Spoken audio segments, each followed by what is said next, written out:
Welcome to bird media. నేను మీ పవన్ కృష్ణమూర్తి.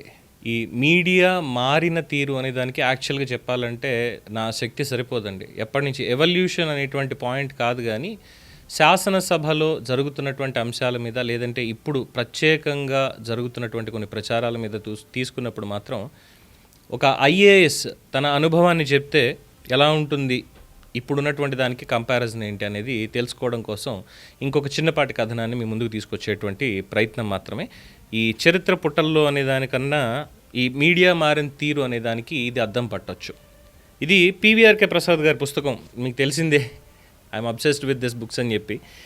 అసలు ఏం జరిగిందంటేలో మంత్రుల రుసరుస, పత్రికలపై మంత్రుల రుసరుస శాసనసభలోనే 1999 నవంబర్ 31 ఈనాడు, న్యూస్ టైం పత్రికల ప్రధాన సంపాదకుడు పబ్లిషర్ రామోజీరావుతో మంత్రులంతా సమావేశమయ్యారు. ముఖ్యమంత్రి చంద్రబాబు నాయుడు కూడా వాళ్లతో పాటే కూర్చున్నారు. 2 గంటల పాటు కార్యక్రమం నడిచింది. నేను ఉన్నాను, సంధానకర్తను నేనే. రామోజీరావు మాట్లాడుతున్నారు, మంత్రులు ప్రశ్నలు వేస్తున్నారు, ఆయన జవాబులు చెప్తున్నారు. మధ్యలో అకస్మాత్తుగా మంత్రి ఎలిమినేటి మాధవరెడ్డి రామోజీరావు గారికి ఒక ప్రశ్న సంధించాడు. మీరు విలేకరులుగా నియమించేవాళ్ళు మాకు చాలా సమస్యాత్మకంగా తయారవుతున్నారు, మా అధికారులు వాళ్ళని చూస్తేనే భయపడుతున్నారు. మీరు విలేకరులుగా నియమించే వాళ్ళకి మంచి శిక్షణనిచ్చి నియమించవచ్చు కదా. అప్పటిదాకా నవ్వుల్లోనే నడిచిన సమావేశం హాలు ప్రశ్నతో ఒక్కసారిగా వేడెక్కింది. అంతా నిశ్శబ్దం. మంత్రులందరూ ఒక్కసారిగా శ్రద్ధాసక్తులతో బిగుసుకుపోయారు. దానికి కారణం ఈ సమస్య అక్కడున్న ప్రతి ఒక్కరిని వెంటాడుతున్నదే. పత్రికా ప్రపంచంలో అనేక కొత్త ప్రయోగాలకు నాంది పలికిన వ్యక్తిగా రామోజీరావుకి ప్రత్యేకమైన గుర్తింపు ఉంది. పైగా ఆ రోజుకి దేశంలో అత్యధిక ప్రజాదరణ కలిగిన కొద్ది పత్రికల్లో ఈనాడు ఒకటి. అందుకే రామోజీరావు గారితో ముఖాముఖి సమావేశం మంత్రులందరికీ చాలా ఉత్కంఠభరితంగా ఉంది. కానీ నా దుర్ద నన్ను వెంటాడుతూనే ఉంది. విజన్ 2020 ప్రాథమిక సమావేశంలోనే చాలా ఎక్కువగా మాట్లాడేసి లేనిపోని తలనొప్పి తెచ్చిపెట్టుకున్నాను. దానికి కొనసాగింపుగా ఇదొకటి. అసలు ఆ విజన్ సమావేశంలోనే మనకేమీ విజన్ లేదని ఊరుకొని ఉండొచ్చు కదా. గతం గుర్తుకొస్తోంది. ఆ రోజు చాలా ఎక్కువ మాట్లాడేశాను. 2020 నాటికి ఆంధ్రప్రదేశ్ని స్వర్ణాంధ్రప్రదేశ్గా తీర్చిదిద్దాలని ముఖ్యమంత్రి చంద్రబాబు నాయుడు అప్పుడప్పుడు అంటున్నారు, చెప్తున్నారు, వింటున్నాం. ఒకరోజు ఉన్నట్టుండి విజన్ 2020 మీటింగ్కి రమ్మన్నారు. ఉన్నతాధికారులంతా ఉన్నారు. ఎందుకు కొరగాని ఇన్స్టిట్యూట్ ఆఫ్ అడ్మినిస్ట్రేషన్ IOAకి కమిషనర్గా నేను వెళ్ళాను. ముఖ్యమంత్రి తన ఉపోద్ఘాతంలో తన ఆకాంక్ష ఏమిటో చెప్పారు. అభివృద్ధి చెందిన దేశాల్లో లాగా ఆంధ్రప్రదేశ్ని అభ్యుదయంలోకి పదంలోకి నడిపించడమే నా లక్ష్యం అన్నారు. ఇందుకోసం ఏం చేయాలి, ఎలాంటి ప్రణాళిక రచించాలి, వివిధ శాఖల్ని ఎలా స్పందింపజేయాలి, ఇవన్నీ ఎవరెవరో ఏదేదో చెప్తున్నారు. ముఖ్యమంత్రి గారి లక్ష్యం వినటానికి బాగుంది, కానీ ఆచరణ సాధ్యమేనా అన్న అనుమానం నన్ను వెంటాడుతుంది. కానీ నా అనుమానం నిరాధారమైంది కాదు. ఇప్పుడున్న పాలనా వ్యవస్థలో మన పని సంస్కృతి ఎలా ఉందో మనకు తెలుసు. సెలవులు ఎక్కువ, మనం వాడుకునే క్యాజువల్ లీవులు, ఆర్జిత సెలవులు, వీటికి అదనంగా అప్పుడప్పుడు వచ్చే ఐచ్ఛిక సెలవులు, ఇవన్నీ కలిపితే ఎన్ని సెలవులు? ఇవన్నీ అలా ఉంచి అసలు ప్రభుత్వ కార్యాలయాల్లో పనిచేసే మనం ఆఫీస్కి ఎన్ని గంటలకు రావాలి, నిజంగా ఎన్ని గంటలకి వస్తున్నాం, వచ్చిన తర్వాత రోజులో ఎన్నిసార్లు టీ కాఫీలు సేవించడానికి బయటికి వెళ్తున్నాం, వెళ్ళినప్పుడంతా ఎంత సమయం ఖర్చు పెడతాం, భోజనానికి నిర్దేశించిన సమయం ఎంత. అఫ్కోర్స్ ఇది ప్రభుత్వ అధికారులకే కాకుండా ప్రైవేటు వాళ్ళకు కూడా పెడితే బాగుండేది. కానీ మనం భోజనం పేరుతో తినే సమయం ఎంత ఎక్కువ, సాయంత్రం ఎన్ని గంటల దాకా ఆఫీస్లో ఉండాలి, కానీ బస్సులు దొరకవనో ఆటోలు దొరకవనో ఎంత త్వరగా వెళ్ళిపోతుంటాం. మిగిలిన సమయంలో బాస్ చెప్పిన ఫైల్ వెతకటం, తీయటం, రాయటం మినహా మనం నేర్చుకుంటున్నది ఏమిటి? అసలు మన పోస్టులో మన విధులు ఏమిటో మనకు తెలుసా? మారుతున్న చట్టాలు, జీవోలు ఎప్పుడన్నా చదివే టైం ఉంటుందా? మనమంతా చేయాల్సినంత పని చేయగలుగుతున్నామా?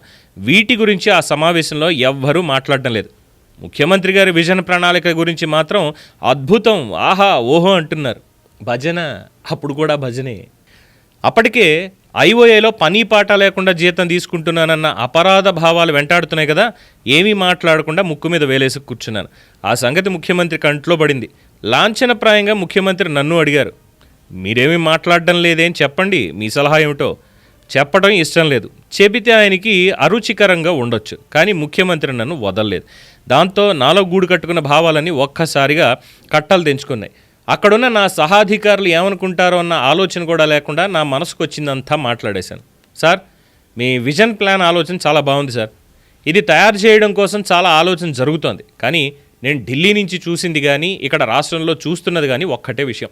మన దేశంలో మనకి పథకాలు రచించడం చేత కాకపోవడం అంటూ ఎప్పుడూ లేదు. అనేక గొప్ప గొప్ప పథకాలు రచిస్తున్నాం, ఎటొచ్చి వాటిని అమలు చేయలేకపోతున్నాం. అందుకు కారణాలు చాలా ఉన్నాయి. ప్రధానంగా 2 కారణాలు చెప్తాను.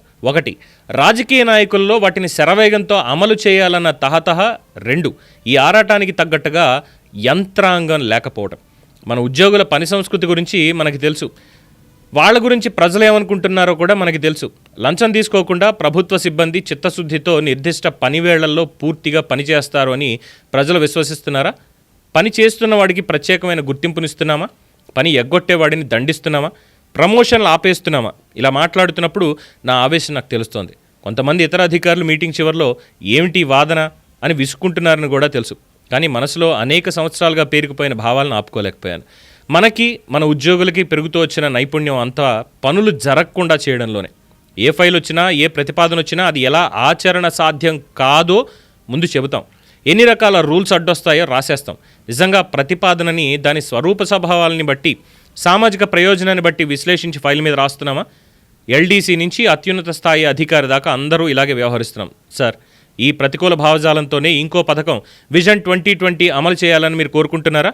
మనకి స్వాతంత్రం వచ్చాక ఇప్పటి వరకు రాజకీయ నాయకులు అధికారులు కూర్చొని ప్రజల కోసం ప్రగతి కోసం సామూహికంగా పనిచేసే సంస్కృతిని ఏ మేరకి అలవర్చుకోగలిగాం? ఎక్కడైనా ఎప్పుడైనా ఈ రెండు వర్గాలు కలవడం అంటూ జరిగితే చాలా వరకు వాళ్ళ స్వలాభం కోసం తప్ప నిజంగా ప్రజల కోసం కలిసి పనిచేయడం ఎన్నిసార్లు జరుగుంటుంది? అయినా అభివృద్ధి ఎంతో కొంత జరుగుతోంది, కానీ జరగాల్సినంత జరగడం లేదు, జరగాల్సిన పద్ధతిలో జరగడం లేదు. మరో మాటలో చెప్పాలంటే జరగాల్సిన వాతావరణాన్ని మనం కల్పించడం లేదు సార్. మధ్యలో ఎవరో అరుస్తున్నారు, నాకు అందిస్తున్నారు. విజన్ 2020 గురించి చెప్పండి. నేను మొదలుపెట్టాక చెప్పదలుచుకున్నదంతా చెప్పేదాకా ఆగను. నా తత్వం ఏది? ఇటువంటి పని సంస్కృతితోనే మనం అమలు చేయదలిస్తే 2020 నాటికి కాదు, ఇంకో శతాబ్దానికి కూడా మీరు ఆశిస్తున్న ప్రగతిని మేము సాధించలేము సార్. ఆలోచనల్లో పని సంస్కృతిలో మార్పు రావాలి. ముఖ్యంగా టీం వర్క్, కలిసి పనిచేసే సంస్కృతి, పాజిటివ్గా ఆలోచించే సంస్కృతి మనకి మన ఉద్యోగులకి అలవడాలి. కాలం ఎంత విలువైందో, ఫైళ్ల నడకలో జాప్యం వల్ల సంభవించగల నష్టం ఎంత తీవ్రమైందో అందరికీ అర్థం కావాలి. మన ఉద్యోగాల అంతిమ ప్రయోజనం ప్రజల అభివృద్ధి, సంక్షేమం అన్న భావనతో పనిచేసే అభ్యాసం కావాలి. ఇవన్నీ ఆలోచించకుండా, ఈ మార్పులు తీసుకురాకుండా ఎన్ని ప్రణాళికలు వేసినా మనం ముందుకు పోలేం సార్. కొంచెం ఆపి ముఖ్యమంత్రి మూడ్ ఎలా ఉందో చూశాను. ముఖ్యమంత్రి నేను చెబుతున్నది శ్రద్ధగా వింటున్నారు. ఆయన మొహంలో ఎక్కడా విసుగుదల, అసహనం కనిపించడం లేదు. నాకు మరింత ధైర్యం వచ్చింది. నేను ఆపడం చూసి ఆయన ఒక ప్రశ్న వేశారు. మరి మనం ఏం చేస్తే మన విజన్ 2020ని సమర్థంగా అమలు చేయగలుగుతామని మీరు అనుకుంటున్నారు? శిక్షణ సార్, శిక్షణ. మన లక్ష్య సాధనకి తగిన విధంగా గ్రామస్థాయి నుంచి ముఖ్యమంత్రి వరకు మానవ వనరులన్నింటికీ మన ప్రణాళిక అమలుకి అవసరమైన శిక్షణ ఇవ్వడం ద్వారా మాత్రమే సాధించగలుగుతాం. టీం వర్క్, పని సంస్కృతి, విజన్ పట్ల అవగాహన, అంకితభావం వగైరా అంశాల్లో అందరి చేత ఎప్పటికప్పుడు అభ్యాసం చేయిస్తూనే ఉండాలి.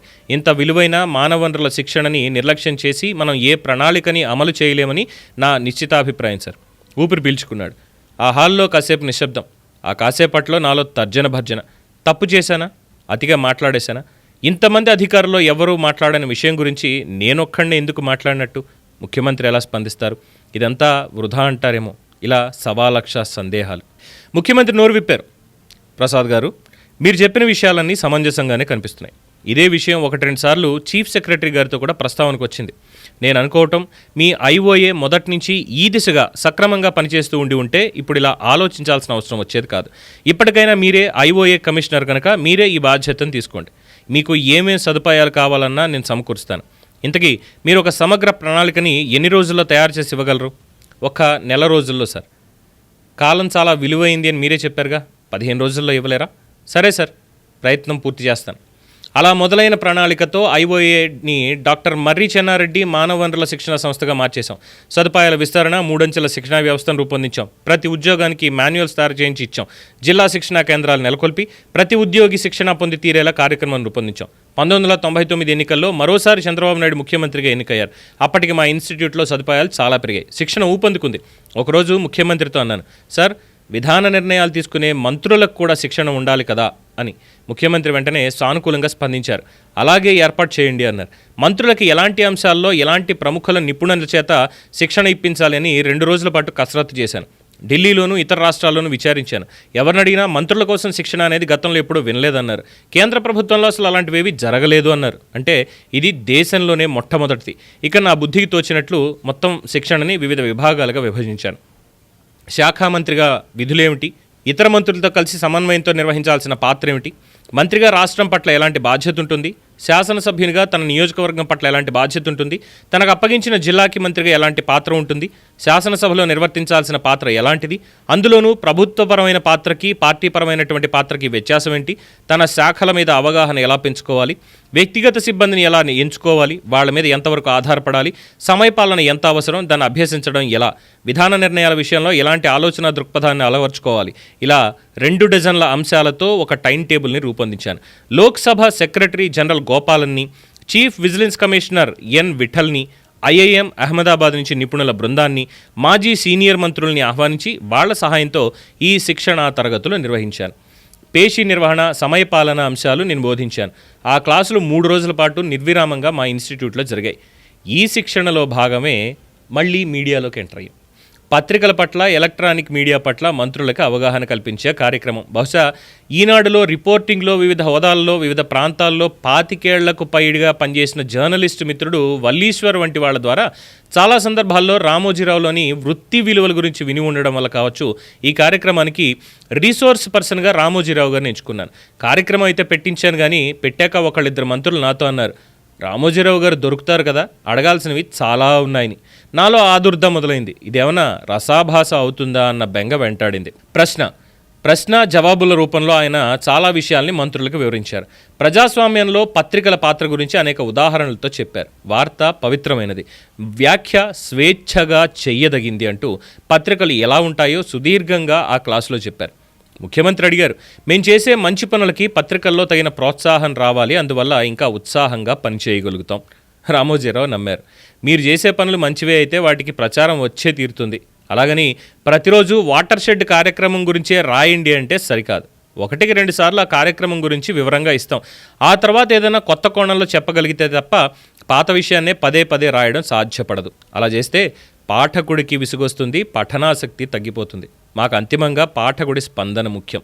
ముఖ్యమంత్రి మళ్ళీ అడిగారు, మేం చేసే మంచి పనులకి రావాల్సినంత ప్రచారం రావడం లేదు, చెడుని మాత్రమే ఎక్కువగా చూపిస్తూ రాస్తున్నారు అన్నది మా అభిప్రాయం. మంచిని ప్రమోట్ చేయడానికి మీరేం చేయగలరు? రామోజీరావు ఓపిగ్గా జవాబిచ్చారు, ఈ విషయంలో నేను మీతో ఏకీభవించలేను. మీరు మంచి అనుకునేది ఎంత మంచో మాకు కూడా అనిపించాలి. మీరు నిజంగా మంచి చేస్తే దాన్ని వెతుక్కుంటూ మేమే వస్తాం. ఉదాహరణకి 1970 దశకం ద్వితీయార్థంలో అమెరికా పర్యటనలో ఉన్నప్పుడు ఇక్కడ దివి తాలూకాలో వచ్చిన పెను ఉప్పెన గురించి రాస్తూ న్యూయార్క్ టైమ్స్ పత్రిక అప్పుడు ఇక్కడున్న ముఖ్యమంత్రి ఎంత చురుగ్గా చొరవగా వ్యవహరించారో పెద్ద వ్యాసం రాసింది. న్యూయార్క్ టైమ్స్ని ఎవరు మేనేజ్ చేశారని అంతలా రాశారు. వార్తలు మీరు ఆశించినట్లుగా మంచిగా కనిపించాలంటే మీరు పాటించాల్సింది పారదర్శకత. ఎంత పారదర్శకంగా మీరు పనిచేస్తే అంత మంచిగా వార్తలు వస్తాయి. మరో రకంగా ఎవ్వరూ రాయలేరు. పరిపాలనలోనూ పారదర్శకత లోపించినప్పుడే ఇలాంటి సమస్యలు ఉత్పన్నమవుతాయి. ఈ దశలో మాధవరెడ్డి గారు ప్రశ్న వేశారు, మీ విలేకరులకు కూడా శిక్షణ ఇవ్వాలి సార్, చాలా బాధలు పడుతున్నాం అంటూ జిల్లాల్లో విలేకరులతో వస్తున్న సమస్యలను ఎత్తి చూపించారు. ఇది చాలా క్లిష్టమైన ప్రశ్న. అందరూ మంత్రులు చెవులు రిక్కించి వింటున్నారు ఆయన ఏం చెబుతారో అని. రామోజీరావు గారి జవాబు చాలా సూటిగా, నిశితంగా వచ్చింది. మీరు ఏ శిక్షణ తీసుకుని మంత్రులుగా పనిచేస్తున్నారు? మొదటిసారిగా ఇప్పుడే కదా ఈ ప్రయత్నం చేస్తున్నారు. మేము కూడా మా విలేకరులకి ప్రాథమిక శిక్షణ ఇచ్చి పంపిస్తే అనుభవం మీద వాళ్ళు నేర్చుకుంటున్నారు. హైదరాబాద్లో ఒక్కో విలేకరికి ఒక్కో బీట్ అంటే ఒక్కో శాఖ ఇస్తాం. వాళ్ళని 2-3 ఏళ్లకోసారి మారుస్తూ ఉంటాం. ఉదాహరణకి ఒక విలేకరిని మోహన్ రెడ్డి గారి శాఖ నుంచి విజయరామారావు గారి శాఖకి మారుస్తాం. అలా మార్చకపోతే వాళ్ళు మీ దెబ్బకు తట్టుకోలేక ఏమైపోతుంటారో మాకు తెలుసు. జిల్లాల్లోనూ శిక్షణనిచ్చే పంపిస్తున్నాం. దురదృష్టవశాత్తు రాజకీయ నాయకులు తమకి అనుకూలంగా ప్రభావితం చేయడం కోసం దొడ్డిదారుల్లో మా వాళ్ళని బుట్టలో వేసుకుంటూ ఉంటే అదుపు చేయలేకపోతున్నాం. అయినా తెలిసి తప్పు చేసే వాళ్ళని ఉపేక్షించడం లేదు. అంతే. ఒక్కళ్ళ మొహాలు ఒకళ్ళు చూసుకుంటూ మంత్రులంతా ఒక్కసారి నిశ్శబ్దం అయిపోయారు. వేడి వాగ్యుద్ధాలు లేకుండా సమావేశం ముగిసింది. హమ్మయ్య అంటూ ఊపిరి పీల్చుకున్నాననేది ప్రసాద్ గారు చెప్పినటువంటి మాట. There 2 things in this thing. నేను ఎక్కువ ఉపోద్ఘాతం కూడా నేను ఇవ్వను దీని మీద. ముఖ్యంగా ఇప్పుడున్నటువంటి వాళ్ళు, మంత్రులు మొదటిసారి అయినటువంటి వాళ్ళు, లేదా ఎమ్మెల్యేలుగా మొదటిసారి అయినటువంటి వాళ్ళు ట్రైనింగ్ ప్రాపర్గా తీసుకోండి. And example, I suggest this book to read all the 175 MLCs and MLAs మొత్తం అందరూ కూడా. ఇంకా మాట్లాడితే 2 తెలుగు రాష్ట్రాల్లో ఉన్నటువంటి వాళ్ళే కాదు, భారతదేశంలో ఉన్నటువంటి రాజకీయ నాయకులందరూ దీని వర్షన్స్ ఇంగ్లీష్లో కూడా ఉంది కాబట్టి 2 కొనుక్కొని తెలుగు కావాల్సిన వాళ్ళు తెలుగు చదవండి, మిగతా వాళ్ళు ఇంగ్లీష్లో చదువుకోండి. అవసరమైతే ట్రాన్స్లేట్ చేయించుకుని ఎంఎస్కో వాళ్ళని అడిగి దీన్ని చదవండి.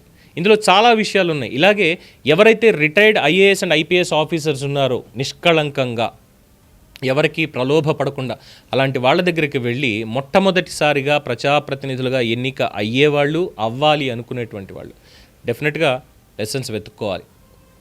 డెఫినెట్గా వెళ్ళి పత్రికల వాళ్ళతోటి ఏం మాట్లాడతాం అనేటువంటి దగ్గరే కాదు, వాళ్ళని ఏం చేస్తున్నారు అనేది కూడా అందులో చెప్పారు. ఇప్పటికీ దానికి ఇంకా 10 రెట్లు ఎక్కువ జరుగుతుంది, అంతకుమించి ఏం జరగట్లేదు.